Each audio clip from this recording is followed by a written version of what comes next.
Greetings from New Orleans, Louisiana. Just a little bit about me, and I guess the most important thing that my mom always told me to tell people about myself is that my first adjustment was by B.J. Palmer. My dad returned from World War II. My grandmother had headaches, went to see a chiropractor, fixed her headaches, said, "Son, you need to consider becoming a chiropractor." He went and spent some time with Dr. Deerfield, the Deerfield leg check. We're familiar with that. And decided to become a chiropractor.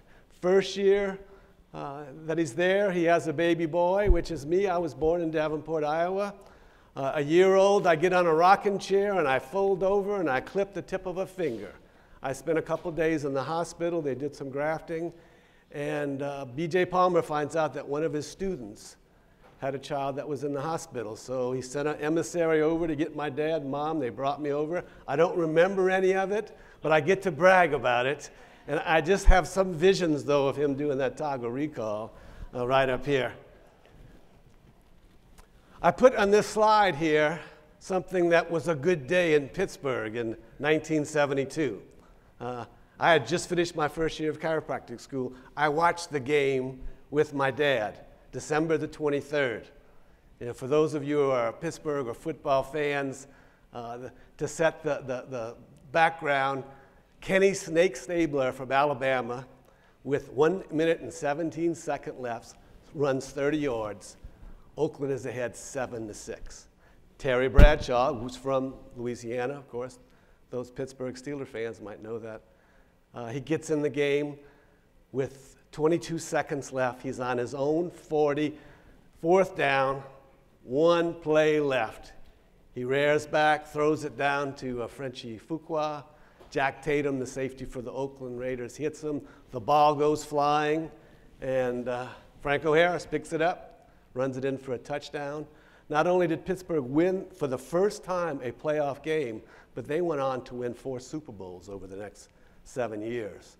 So that was a moment in time that a lot of people remember, but also it changed lives. A lot of lives, certainly in Pittsburgh, for the better. I see the hockey teams playing. Sidney Crosby, as many of you are aware, he kind of gives his credit to continuing his career to chiropractic. You saw, hopefully, the ESPN interview 2 years ago where Sidney Crosby thanked his chiropractor, Dr. Ted Carrick, for the work in getting him back in the game. Yes, as Dr. Jenna just said, and you've heard from other speakers, chiropractic is just so valuable. And one of the sad parts about chiropractic is that so few people still today know about it. I was very fortunate to have my family highlighted in the film Doctored, and in the second film that they took out everything else that wasn't chiropractic. It's called Undoctored. It's quite a story because when my dad graduated from Davenport, and he was from Detroit, from Palmer, B.J. Palmer had gotten to be good friends with him, as he was with many of his students.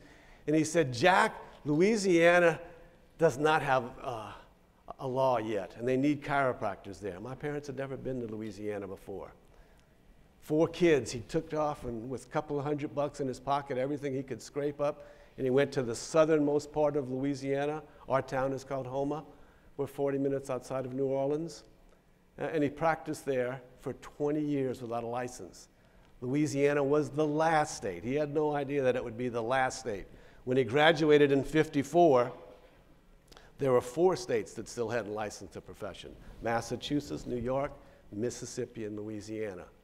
Well, any of you who understand or remember or know of the Will case, where the AMA, political medicine, tried to contain and eliminate a competitor, the chiropractic profession, the chairman of that committee, Joseph Sabatier, was a medical doctor from New Orleans, and that's one of the main reasons why it took Louisiana so long. But my family and other chiropractic families in all of those states paid a huge price. If we can see further today, it's because we stand on the shoulders of giants. Giants like many of the pioneers of our profession. And if you see someone out there that's been practicing more than 40 or 50 years, be sure and thank them. Thank them, because someone, the young generation, are sitting in the shade today because they planted trees and they stood tall with those trees. They stood strong. They persevered because they knew the miracles that were happening every day in their office was worth fighting for. It's miracles that we see in all of our offices every day.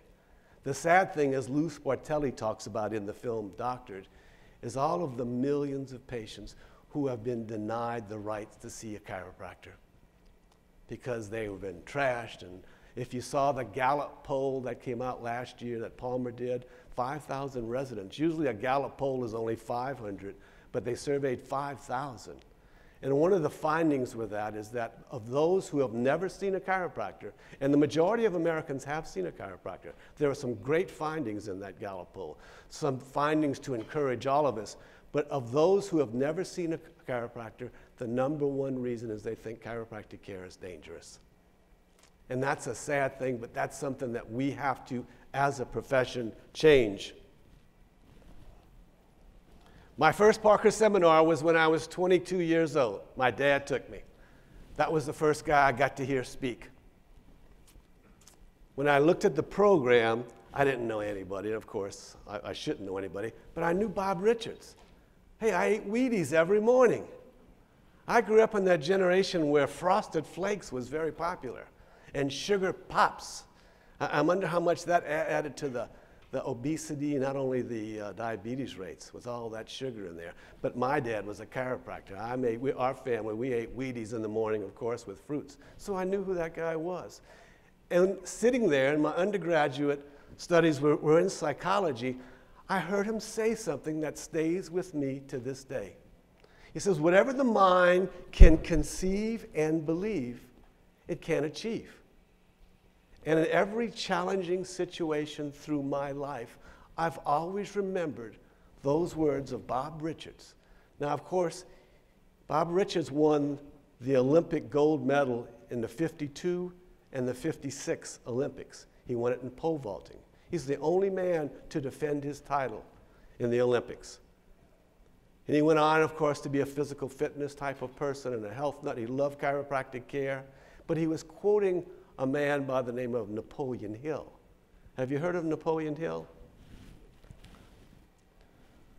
That book was written in 1937. But 20 years before that, a cub reporter by the name of Napoleon Hill got an interview to do for his magazine with a man right here in Pittsburgh. Do you know who I'm talking about? The richest man in the country at that time. If you still Google the richest men or women, but the richest people who have ever lived, he's still in the top 3 or 4 to this day. Andrew Carnegie. I've been on my library board in my community for about 25 years. People who are on library boards, they pay homage to Andrew Carnegie because he started the public library system in our country. He was a very, very generous man. He gave back. But all of a sudden, Napoleon Hill, this young cub reporter, and I encourage you to Google Napoleon Hill because you can see those old black and white videos of him talking about when he met Andrew Carnegie. And Andrew Carnegie said, you know, son, you got me thinking. There's a lot of very successful people here of the 20th century. How about if I introduce you to them and you study them and find out what is the commonality? What do they have in common? Why are they so darn successful? I'll get you in touch with Henry Ford and Thomas Edison and John Rockefeller and Teddy Roosevelt and my favorite, King Gillette, the guy with all the razor blades. 500 people Napoleon Hill interviewed. Took him 20 years. And he synthesized that into this book, Think and Grow Rich. I recommend it to college graduates still to this day. The number one rule that Napoleon Hill found with all of these 500 of the most successful people was definiteness of purpose. You have definiteness of purpose, and you have it with passion and feeling, you are going to be a success. You are going to conceive it, and then you're going to believe it, and then you're going to achieve it. I happened to be in 2010 the president of the World Federation of Chiropractic. I've spoken in Geneva at the WHO twice representing our profession over the years. I've been a member of that organization, the WFC, for 15 years. I just stepped down in January. But what I remember about the WFC and getting involved is my opportunity to speak all over the world about chiropractic.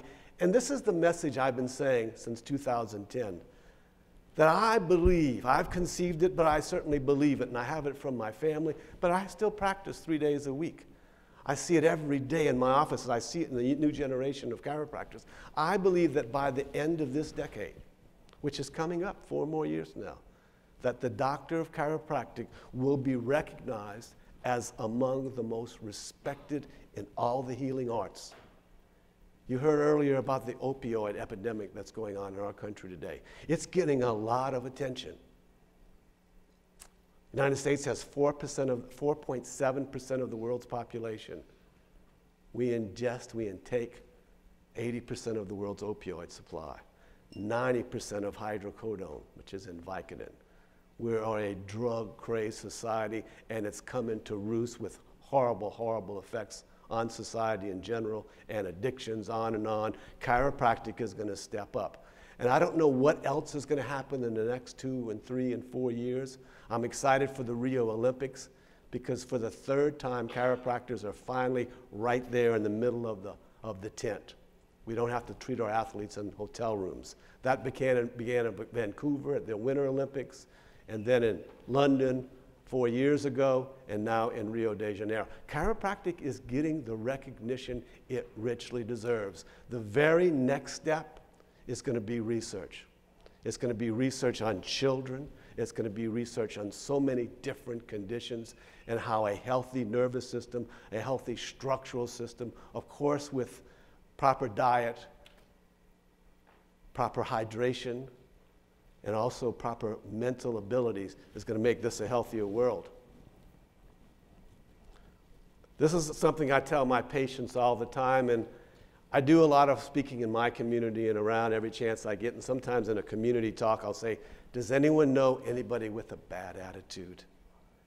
Everybody. I says, oh, don't raise your hands. I know. They're out there. We all run into them. I happen to think that I run into very few people with bad attitudes. But every once in a while, that bad attitude will come into my office. Every once in a while, I've got to be somewhere in a department store and somebody's having a bad day. And I know that after I finish that encounter, I don't want to spend a whole lot of more time with that person. With our employees, I have to call sometimes a lot of doctors. I do a lot of work for the Foundation for Chiropractic Progress. We have over 11,000 contributors now.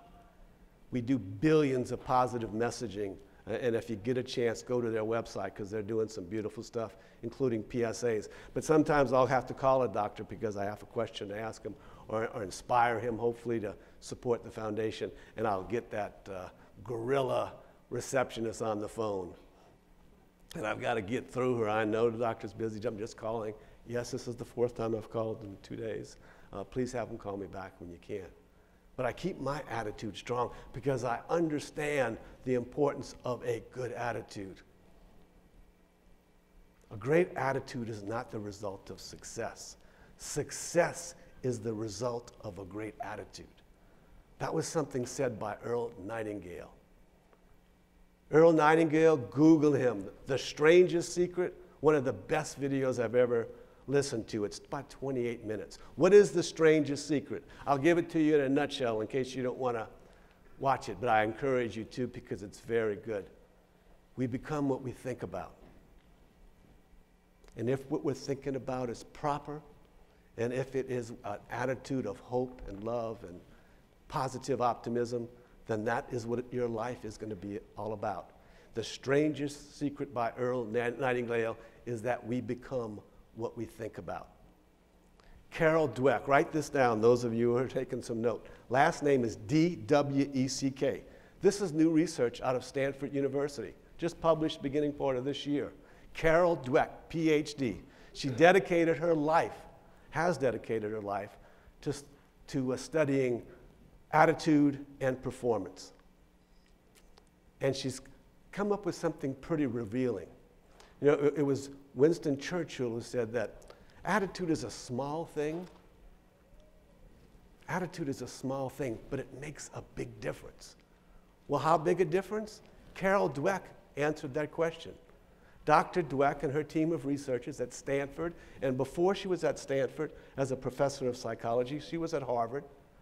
She's quite highly esteemed.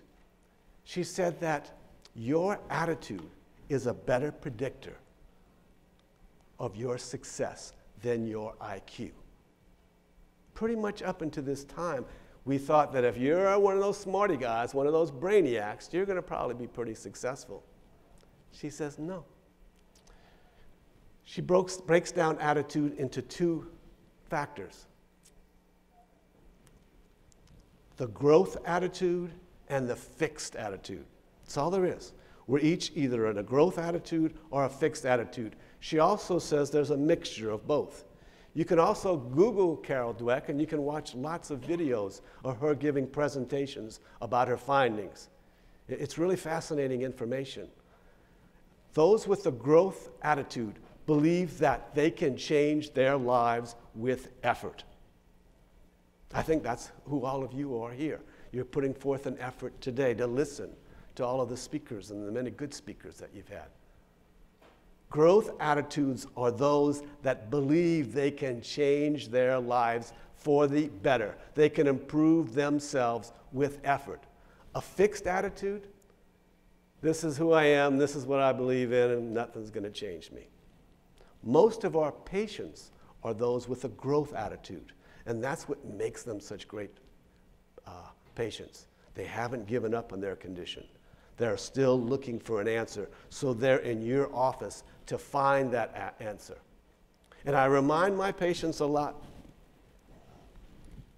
that their attitude means everything. My business card, and it's been like this for many years, is the story of two wolves.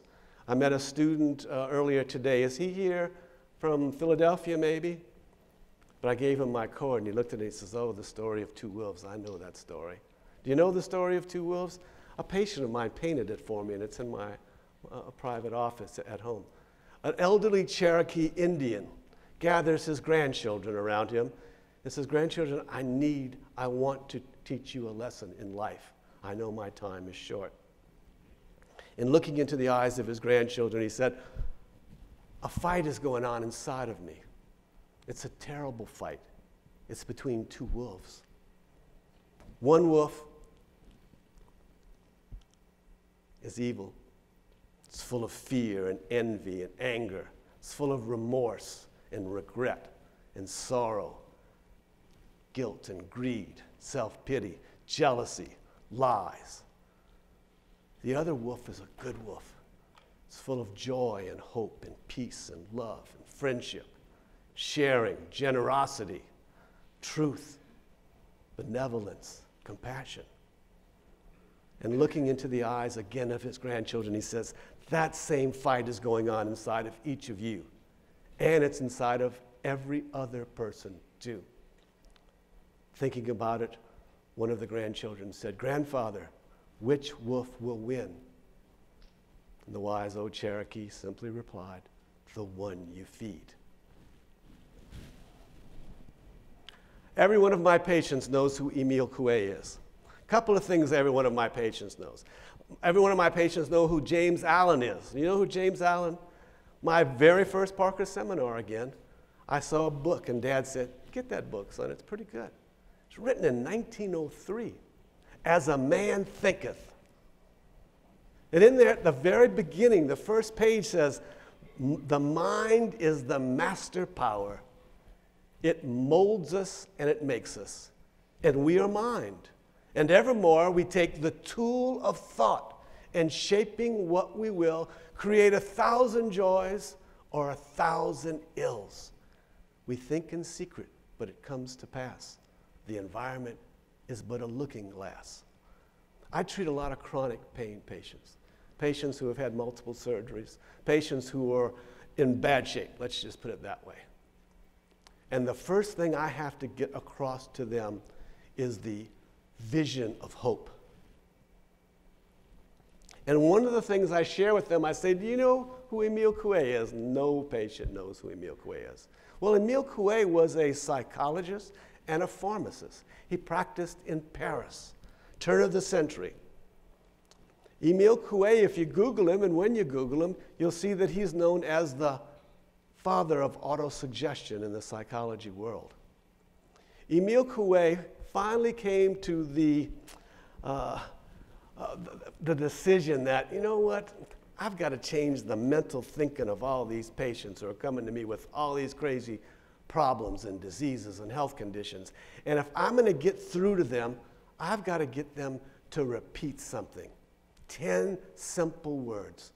And he had them write down that I will say these 10 words at least 30 times a day. And he told his patients that if you're not going to do this, or you think it's silly, or you're being judgmental that certainly this can't help, then find yourself another doctor. Now, I don't do this with my patients, but I want them to know what these 10 words are. I want them to put it in their subconscious mind. I want them to wake up and start saying that during the course of the day. 10 simple words. Every day in every way, I'm getting better and better. Every day and in every way, I'm getting better and better. I send my patients home with a piece of paper. It has a picture of Emile Coué, and it has a little brief biography and story of him. It's a very, very important message to my patients. Let's start thinking something different. How often do we hear a patient say, Doc, I don't think I'm getting better? Or how often do we hear them say, I think I'm getting sick? The thought processes are so important, and we control those thought processes. But most of our patients don't know that. In the next 3 minutes, I'm going to help share some advice by a very famous, fictional, of course, Pennsylvanian. We all know who that is, don't you? This is from the movie Rocky Balboa, 10 years ago, 2006. I'll set the stage a little bit for about what you're going to hear, and it's just a 3-minute clip. Rocky has retired. He owns a restaurant in Philadelphia, a very nice restaurant. His son has grown up. His wife, Adrian, has passed away. His son is now working for an investment broker. Right before this clip, Rocky goes to the bank to visit his son, but he doesn't because he sees the manager sticking his finger in his son's chest. He just can't hear what they're talking about, so Rocky leaves. That night, his son says, Dad, I got to talk to you about something.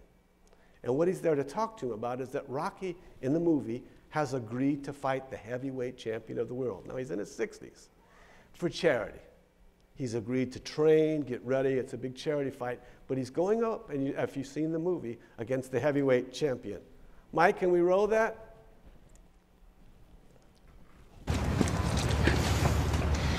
You know, living with you, it hasn't been easy. People see me, but they think of you. Now with all this going on, this is going to be worse than ever. It don't have to be. No, sure it does.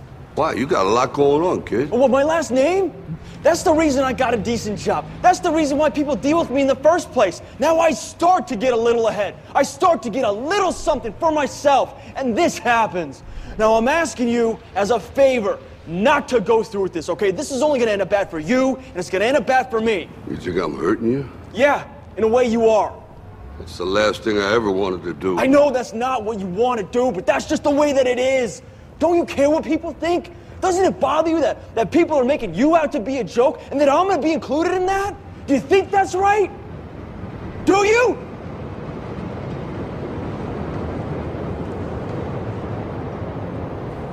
You ain't gonna believe this, but you used to fit right here. I'd hold you up and say to your mother, this kid's gonna be the best kid in the world. This kid's gonna be somebody better than anybody ever knew. And you grew up good and wonderful.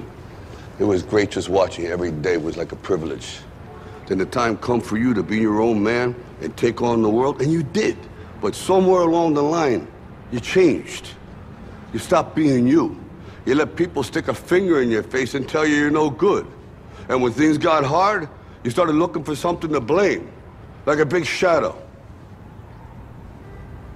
Let me tell you something you already know. The world ain't all sunshine and rainbows. It's a very mean and nasty place, and I don't care how tough you are, it will beat you to your knees and keep you there permanently if you let it. You, me, or nobody is gonna hit as hard as life. But it ain't about how hard you hit. It's about how hard you can get hit and keep moving forward. How much you can take and keep moving forward. That's how winning is done. Now, if you know what you're worth, now go out and get what you're worth. But you gotta be willing to take the hits and not pointing fingers saying you ain't where you wanna be because of him or her or anybody. Cowards do that, and that ain't you. You're better than that.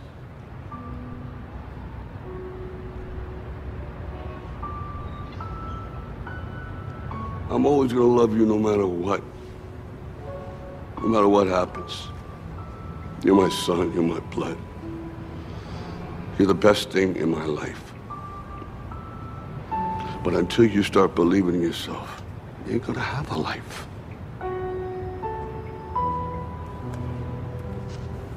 Don't forget to visit your mother.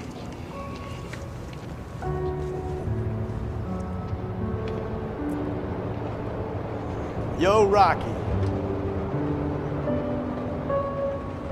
I can't tell you how many times each month I play that in my office for a 18, 19, 20, 21, something like that. I says, here, I can't tell you what Rocky can tell you. And listen to that. Life ain't all sunshine and rainbows. It can be a mean and nasty place. You know, Napoleon Hill, in his interview with 500 of the most successful people, found many commonalities, and one of them is that every adversity, every heartbreak, every failure has within it the seed of an equivalent or a greater value or benefit. You just have to stay the course. Life's going to hit hard sometimes. We all know that. We have to stand with our patients, but we also have to stand with our families as we go through this life journey. And the stronger that we are, the better we are going to be. A favorite parable goes like this, and I'll kind of make some changes to it. Your task is to build a better world, God said. And I said, yeah, right. Really? Realize how big the world is, how complicated the world is? You know, I'm just happy if I can make it through Wednesday. We call it Hump Day. And by the way, God, really appreciate Fridays. Thank God for those Fridays. Build a better world? I'm just one person. What is it that I can do? And God in all his wisdom said, just build a better you. That's your responsibility. That's our responsibility. That's something I also share with my patients almost on a daily basis. It's time to start building a better you. Breakfast is the most important meal of the day. Fruits and vegetables. You heard Dr. Seaman earlier today. We've got to get out and exercise. 2/3 of Americans are overweight or obese. Diabetes is off the chart as well as heart disease. Chiropractic is an answer. We've got to assume that responsibility. And what a responsibility it is. And on water, I'll just share something that, and I see everyone drinking water, but our patients don't. The Mayo Clinic says 2/3 of Americans are chronically dehydrated. 2/3. Chronic dehydration has 3 symptoms. Number one, and I share this with my patients, number one, when you're chronically dehydrated, you're not thirsty, of course, and you're always tired. The more hydrated you are, the more energy you have. It's the human engine. It requires H2O. The second symptom of chronic dehydration is joint pain. Third is stomach distress. I share that with every one of my patients. If they don't agree to start drinking more water, they can have 1 Coke a day. I had a kid, just like we all do, 3 weeks ago, 20 years old, great shape, wonderful little young job, going to college, working, just everything's going for him. He woke up 2 days, he can't move with his back. They didn't send him to the medical doctor, they sent him to me. I examined him and everything was fine. He had some huge muscle spasms, but I said, let me just talk a little bit. Tell me what you drink all day. He drinks 8 to 10 Cokes every day. I said, how many glasses of water? I don't drink water. Son, go home and drink some water. 2 days later, he's completely better. Saved his life for a lot of reasons. We've got to give that type of advice to our patients, and it's very important that we do. Be mindful of your self-talk. You've heard that time and time again. Every one of my patients in our consultation, I look them in the eye and say, let me tell you something that's very important in my mind. You only have control over one thing in your life. You have complete control over but one thing in your life. Are you hearing me? You have control over what you're thinking about 24/7. That's your choice. Now, lots of people let the world choose their thoughts and let their mind run rampant. And as you heard from Dr. Fab earlier this morning, that 80% of those 60,000 thoughts that we have every day are negative. It's easy to go negative. To go positive, it takes some courage. You got to stand up and you got to say, okay, world, I'm going to take you on. I'm going to show you that I'm going to be optimistic. It takes effort. The growth attitude, as Dr. Dweck mentioned, it takes effort to be optimistic and positive. I have a 10-year-old grandson, Grant, who says, Pops, but sometimes bad thoughts come in my mind. And I have to smile and I say, Grant, they come in all of our minds. It's then that we have to choose to say, I'm not going to keep it. I'm not going to dwell on that thought. I'm going to think of something better. I don't say cancel, cancel, but I say I choose not to do that. And with my patients, I have a television in my private office. I hand them the remote control. Everybody knows what a remote control is. I said, when the Home Shopping Network comes on and I'm at home, I change the channel. Now, if the zombie movies comes on, I change the channel. I don't want to watch those shows. It's the same way with our mental capabilities. When that thought comes into your mind, that's not going to be constructive to making a better you, to building a better you. When that thought is not going to help you one bit, then get it out of your mind. It takes effort. And the more you do it, the more you repeat it, the better you're going to get at it. And it's going to come through there and it's going to automatically go out. Believe me, it works that way. Now, we've got to be real. Sometimes we've got to deal with some nasty things. We've got to deal with some hard realities. But we do that with an optimistic attitude, a can-do attitude. I have a huge book in my office it's called The Little Engine That Could. Everybody's heard that book. I hand it out every day when a patient takes it home. As someone that says, I can't, I said, okay, you got to read this book before you come back. The Little Engine That Could. It was written in 1930, during the years of the Great Depression. It was that growth attitude that I think I can, I think I can. And it's got to get told time and time again. Be mindful of your self-talk. That's a responsibility you have to yourselves and to share with your patients. Driving time, wake-up time, when you go to bed at night. Mary Ann Rademacher had a great quote that I love. She says, courage doesn't always roar. And it takes courage to be optimistic sometimes. Courage doesn't always roar. Sometimes it's that quiet voice at the back of your mind that said, I'm going to try harder tomorrow. I'll try again tomorrow. Fall down, get up. 7 Habits of Highly Effective People. I've got a few minutes left, and I want to give you an action step. If you haven't read that book by Stephen Covey, Google it. You can read a synopsis of each chapter. 7 Habits of Highly Effective People. I've taken 2 classes with Stephen Covey. Sadly, he passed away a couple years ago, a mountain bike accident of all things. Stephen Covey in 1995 was one of the speakers for the Chiropractic Centennial. It was our 100-year anniversary.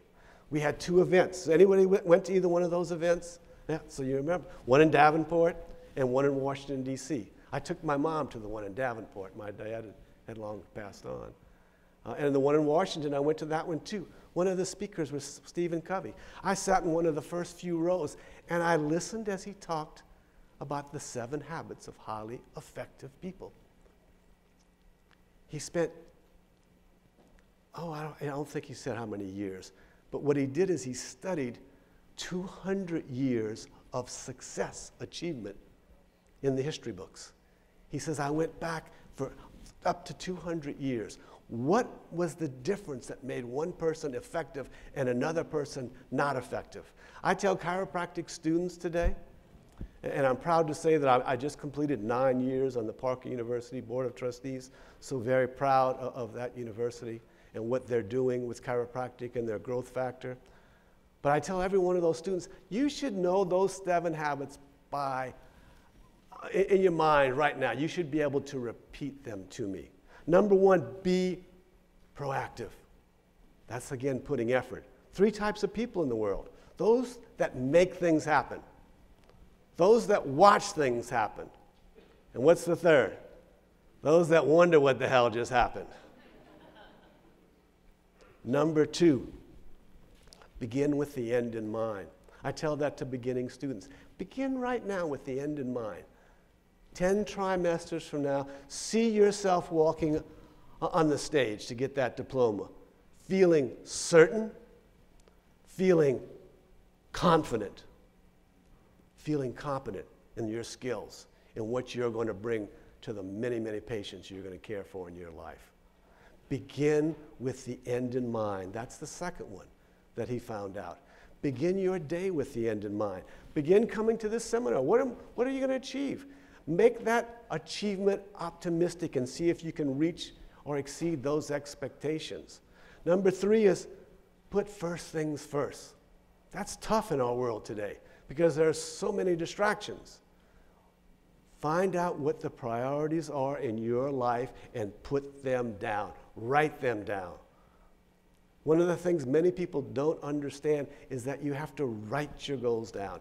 And you can type them, I guess, into your computer now, but there's something about writing. It goes back probably thousands of years when man started doing the hieroglyphics. But when you write, you imprint your subconscious mind. And if you write your goals down, they've imprinted your subconscious mind. Write your goals down. Understand what your priorities are. And make most of those priorities be of service to others. 4 is think win-win. Think win-win in every situation. It's not to be selfish. It's not to be greedy. I want to win, and I want you to win. Let's win together. 5 is seek first to understand and then be understood. Your listening skills will have a lot to do with your success in practice. You've got to sit down with that patient. You've got to look them in the eye, and you've got to listen. You've got to really listen. And once you listen, you'll have a better understanding of what you have to do with that patient. You see, patients don't care how much you know until they first know how much you care. And you show them that by your listening. 6 and 7 are synchronize, get along with people. One of the other tenets of the Think and Grow Rich that he's very, very strong on in the interview of those 500 people is called a Mastermind Group. Getting together with your peers, doing it regularly, and talking about issues that you have commonality and similarities with. The last one is sharpen the saw. Take time for yourself, spiritually, mentally, physically. Take time for yourself. I know too many chiropractors who just work, and they don't take the time off to sharpen the saw. You can read more about all of these in Stephen Covey's great book, The 7 Habits of Highly Effective People. And he also wrote a next book to that. It's called The 8th Habit. Has anyone ever read that one? I like that one as well. Because the 8th habit, you know what it is? It's find your voice and encourage others to find their voice as well. You've heard a little bit about some of the issues in our profession today. Why, as great as what we do is, why don't more people know about it? Yeah, we took a hit from the AMA, but that ended in 1987 when they were found guilty of an illegal boycott, violations of the Sherman Antitrust Act. 87 was a good while ago. What's holding this profession down? And what's holding it down is us. That's probably my favorite quote in the whole world. It's been my favorite quote since a young man. Yes, I wanted to be a great doctor. I wanted to be a great husband. I wanted to be a great father. I wanted to be a great friend. I choose that in my life. The price of greatness is responsibility.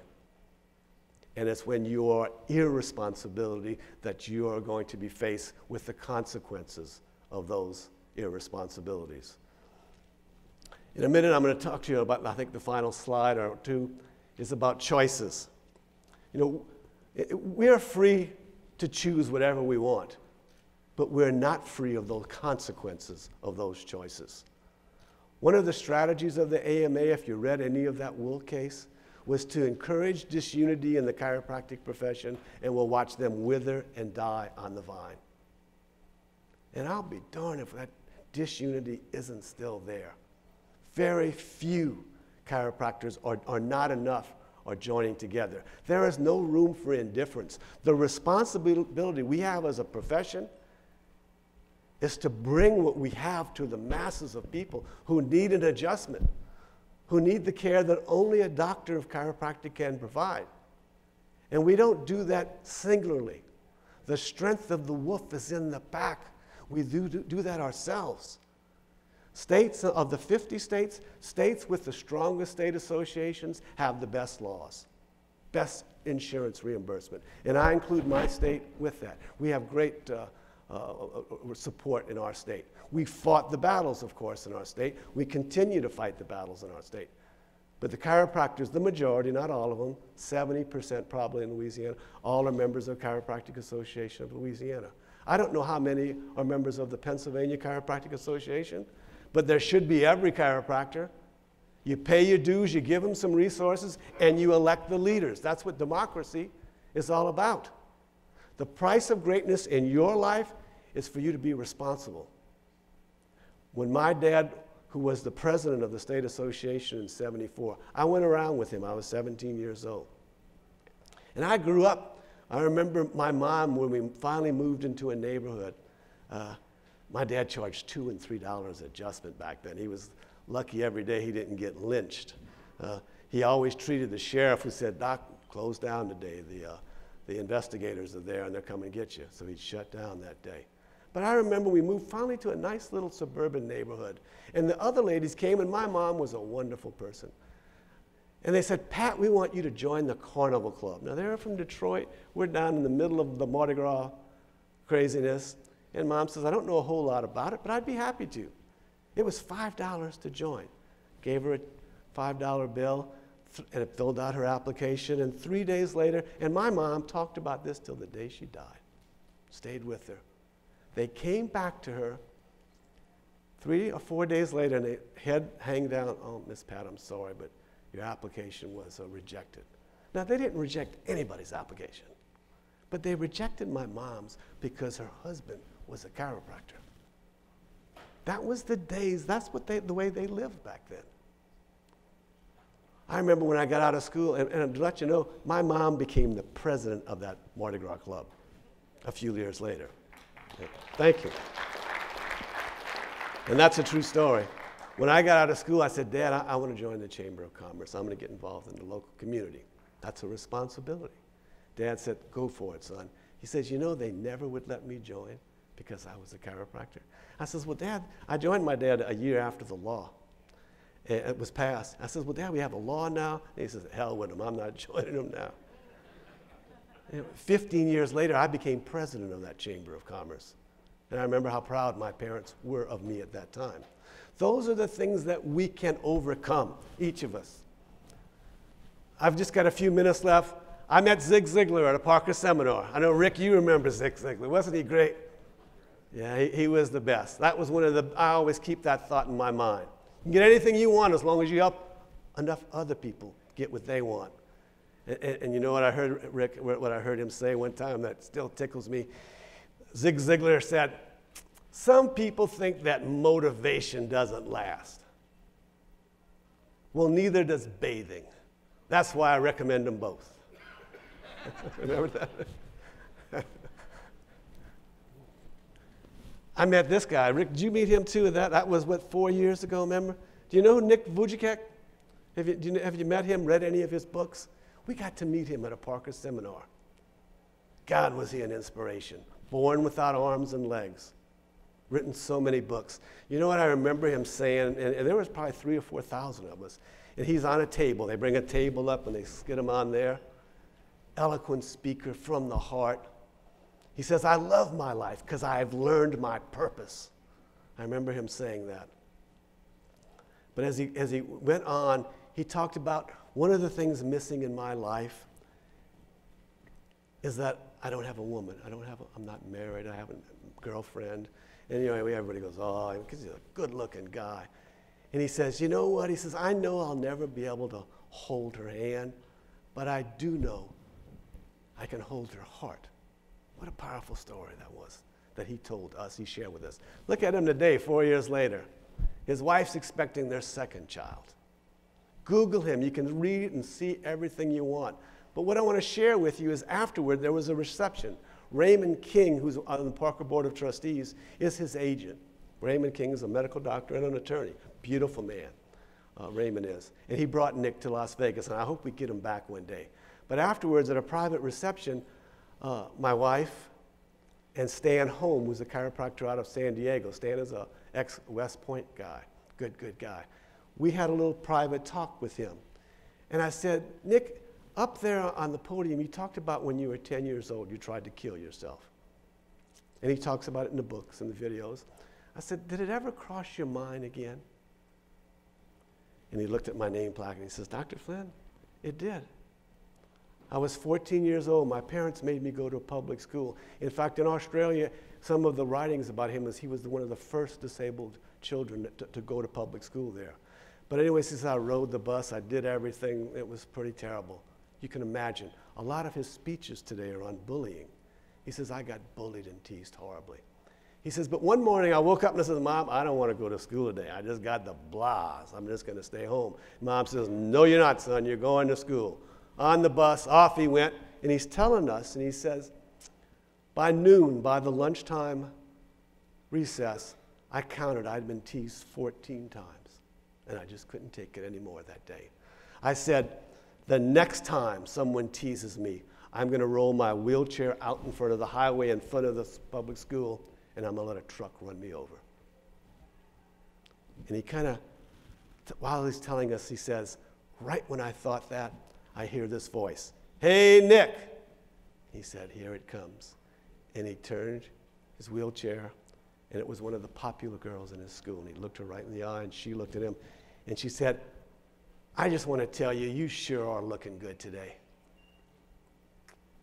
Nick Vujicic told us that he's never thought of suicide again as long as he's lived.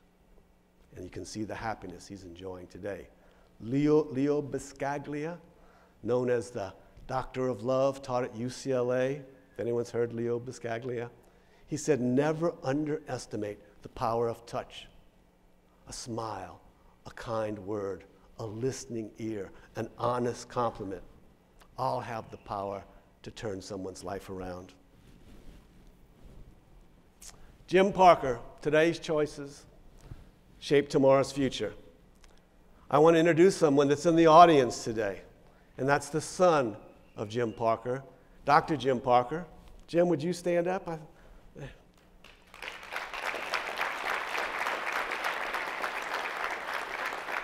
Get a chance, shake that man's hand. He's been practicing 20 years in Irving, thank you, Jim. Louisiana got licensed because of Jim Parker. When Fab asked me to serve on the Board of Trustees, I couldn't tell him no. If you see any pictures of Louisiana in their licensure, when Governor Edwards is signing the bill and everybody, my dad, are up there with that proud day, Jim Parker was right there as well. Very loud red jacket, Jim. I know you remember that jacket. Very loud red jacket. But because he continued to inspire and encourage the chiropractors in states where they were most threatened and most beaten down. And I'll never forget him for that. I'm going to end with a song that talks about choices. There's a choice we're making. We're saving our own lives. We're saving many lives. And you can walk out as it's playing or you can listen to it. It's something that's 30 years old now. Lionel Richie and Michael Jackson wrote this song in one night. They got some of the best performers of the time to come to the studio, to leave all their egos at the door and participate in this song. It raised over $63 million for humanitarian aid. It got a quadruple platinum. It got so many awards, and it's still sung, and you hear it every once in a while today. It's one of my probably all-time favorite message songs. And Mike, if you could ride that, we're ready to go. Thank you. You've been very attentive, and I appreciate you.